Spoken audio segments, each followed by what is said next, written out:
What is up, everybody? Welcome back to another video on the channel today. Now, the NFL draft is exactly a week away, and I'm very, very excited to get into it. And as you know, the biggest topic of conversation with every draft class is the quarterbacks. Now, this class is, I would say, much better than normal, right? It's definitely a far cry from what we got in 2022.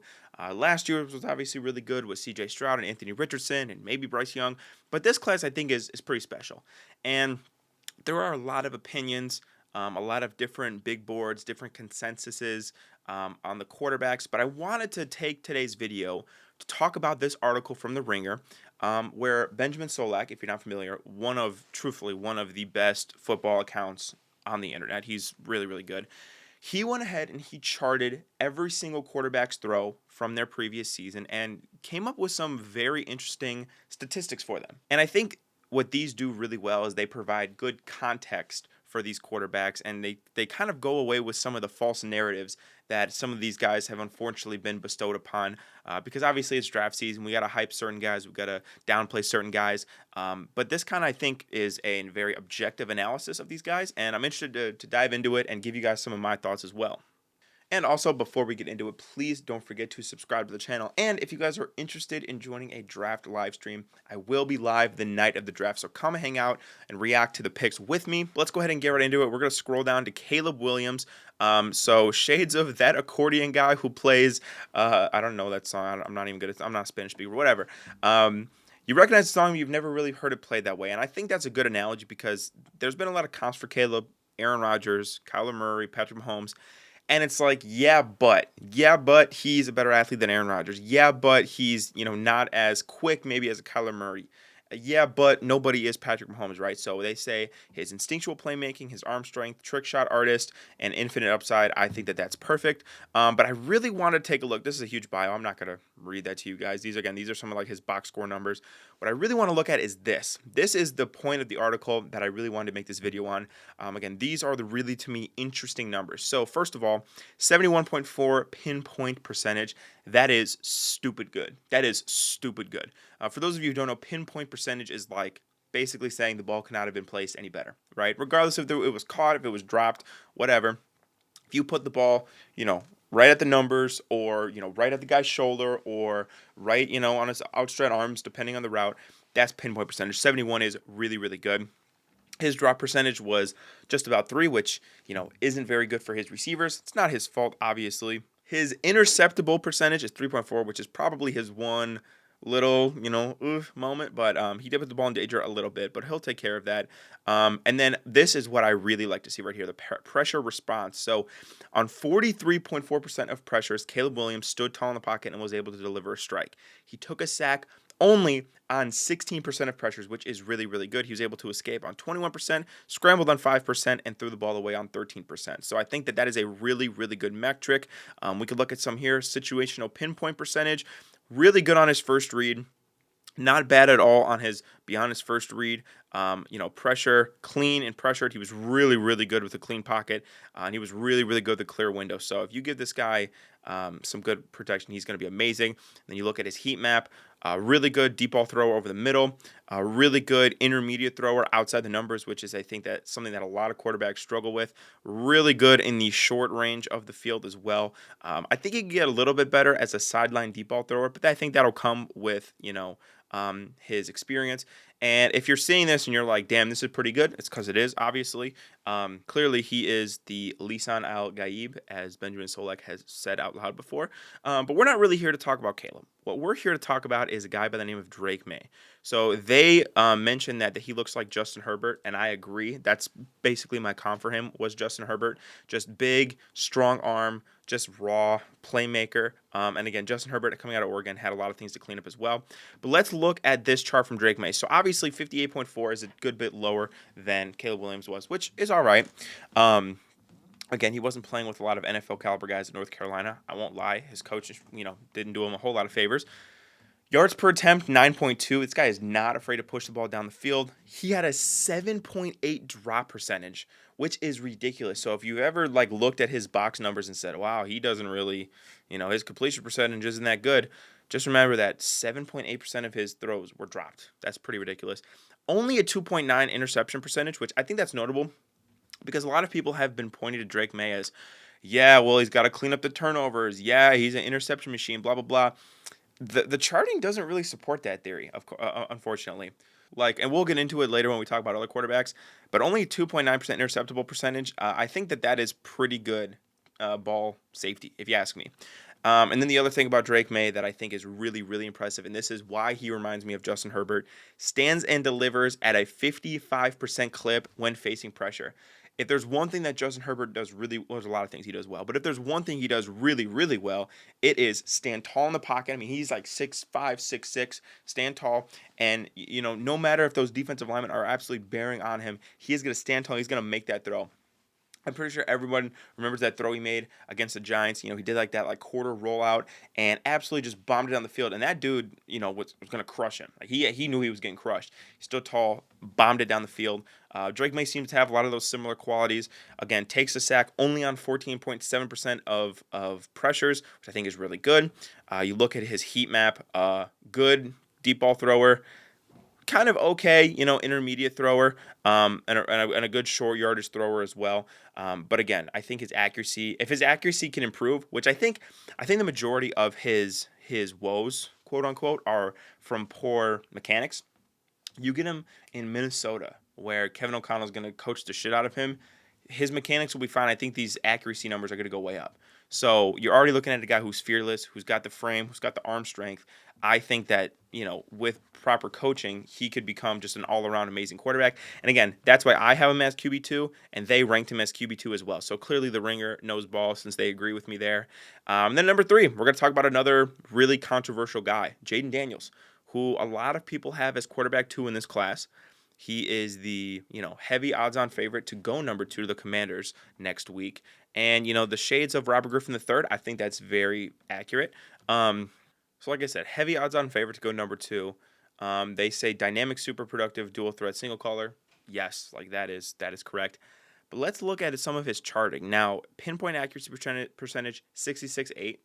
Good, better than Drake May's. Yes, we're not denying that. But we also got to remember, let's be real, he's working with some damn good receivers. Brian Thomas and Malik Neighbors both going to go in the first round. He's playing with an SEC offensive line. His drop percentage was 5.8, 2 percentage points lower than Drake May. His interceptable percentage was 4.5. Now, again, the big gripe that people have about Drake May is they say, well, he's reckless with the ball. He's going to throw a lot of interceptions.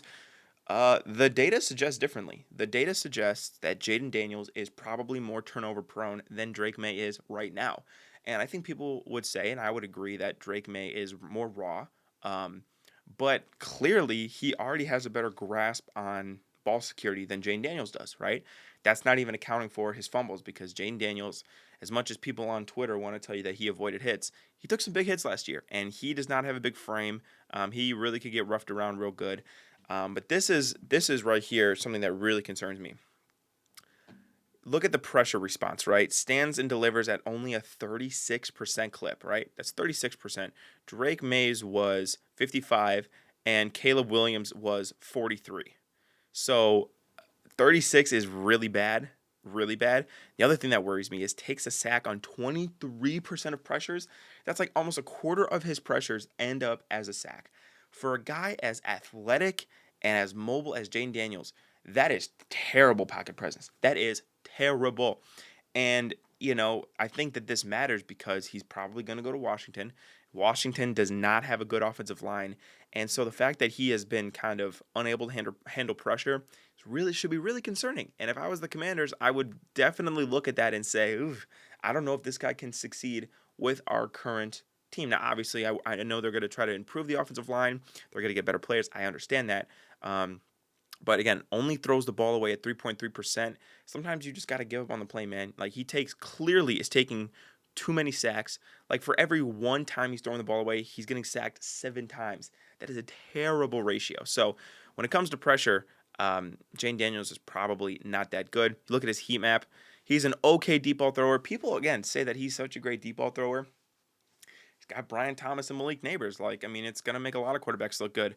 The other thing that you look at, situational pinpoint percentage. Now, people have compared him to Justin Fields, and this is, I think, the area where you really want to compare him to Justin Fields, because Justin Fields, the big gripe about him coming out of Ohio State was He's really good with his first read, but when you ask him to, kind of survey the field and go to his secondary, third read, fourth read, whatever, he struggles. On his first read, Jane Daniels is 70.5%, which is pretty good. After his first read, he's only 46. That's a 25% drop off if my math was correct, and I just did it again. It's correct. That's a 25% drop off. So if you're a defensive coordinator, if you're a defensive coach, you're going to do your damnedest to get rid of that first read, and then Jane Daniels is going to suffer. Truthfully, it's very, very worrisome for me. Again, this is why I kind of have a clear gap in between him and Drake May for quarterback 2. Drake May being quarterback 2. But I think Jane Daniels is 3. He does have some upside, obviously. J.J. McCarthy. Now, I was looking at this, and you guys know I'm not J.J. McCarthy's biggest fan, right? I'm just going to be honest here. But one thing that I was thinking about, and that they mentioned in this article actually, is that J.J. McCarthy was actually really good in the money situations, right? Third down, fourth down, game on the line. And obviously it's not a huge sample size because, Michigan was kind of in cruise control in a lot of games. They had that great running game. They had a great defense. Most of these games weren't coming down to a 3rd and 10 in the fourth quarter, right? Let's just be honest. But in those situations, he was pretty good. However, there are some things to worry about. First of all, 60 point percentage, not the best. I will say that he did stand and deliver at 45%, which is pretty good. Took a sack at 18% and only threw the ball away at 1.7%. Again, this is kind of an instance of like he's trying to play hero ball. He's trying to do too much. And in college, JJ is a good athlete. In college, he can make guys miss. He can, maneuver around or whatever. In the NFL, I don't think he's going to get away with that as much.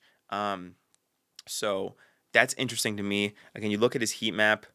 He's an okay deep ball thrower except for his left. He's not good at throwing to the intermediate, middle, or left side of the field. He is, not good throwing to his right on the short range.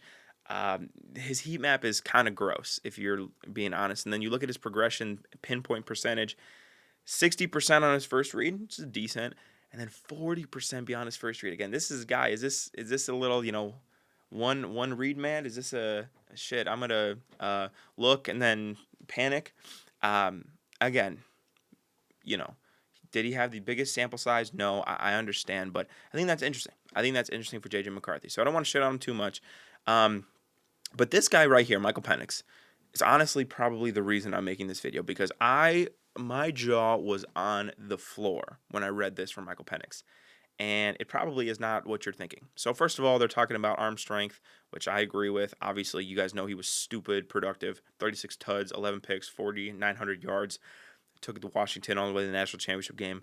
Great. You're thinking, oh my God, that's awesome, right? One thing I'm going to point out really quick. I mean, he's just a guy. He's just going to stand and deliver no matter what. 71%, that is astronomically high. And unlike a couple other guys I was talking about, he does a good job of throwing the ball away. He throws the ball away, 2.5 times as much as he takes a sack, which is great, right? But then you look at some of the advanced metrics, 44.3 pinpoint percentage. What that tells me, honestly, is you understand the context of having Washington. They were throwing the ball all the time. And what Washington has is they have about 2 or 3 NFL offensive linemen. They have 3 NFL receivers that are coming out. So what this tells me is that his receivers were kind of bailing him out a lot. Only a 2.2 drop percentage, which is pretty minuscule, honestly. And then his interceptable percentage was 2.8, which is not bad at all.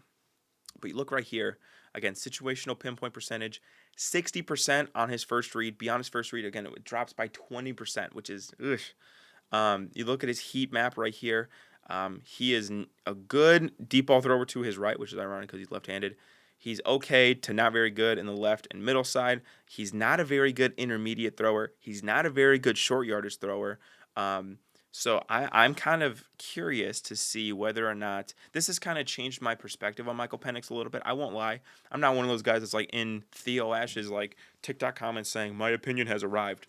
But I do think that, my opinion has changed a little bit after seeing some charting because I definitely have watched film and I've definitely read scouting reports and I've gotten a lot of information on these guys, but I'd be lying if I said that I charted, all of their throws, for all these quarterbacks, which is why I think an article like this is just so amazing because it provides a lot of context for these guys. We'll do one more I think those. I think let me be clear. I think Penix, McCarthy, Drake May, Jane Daniels, and Caleb Williams are all going to go in the first round. Bo Nix is a guy where I'm like, he could go late first round, could be an early second round. I'm not super fond of Bo Nix, and I'll be honest, I actually didn't peek his numbers before I started recording this. But his pinpoint percentage is 66. That's actually pretty good. And again, he stands and delivers at a rate about 69%, which is nice, obviously. But this is a guy, I kind of expect those numbers for a guy who has 62 collegiate starts or something. I mean, that's a lot of starts, is a lot of experience. You should be pretty good. Again, his drop percentage was high at 5.8, which is a benefit to him, which is not a benefit to him, excuse me. And one thing that Bo Nix does do really well, and again, I think it's because of the experience, is he does protect the ball. 1.5% interceptable percentage, which is really good. Really good. Like if you want a game manager, if you want a guy that probably won't lose you a lot of games, might not win you them either, Bo Nix might be your guy. Now, I don't think this is a fair comp necessarily. I think I missed what comp they gave him. Alex Smith. Honestly, I think that's fair. I was gonna say more like a souped up Mac Jones, because he's bigger, stronger, faster than Mac Jones. But I see similar limitations as a passer.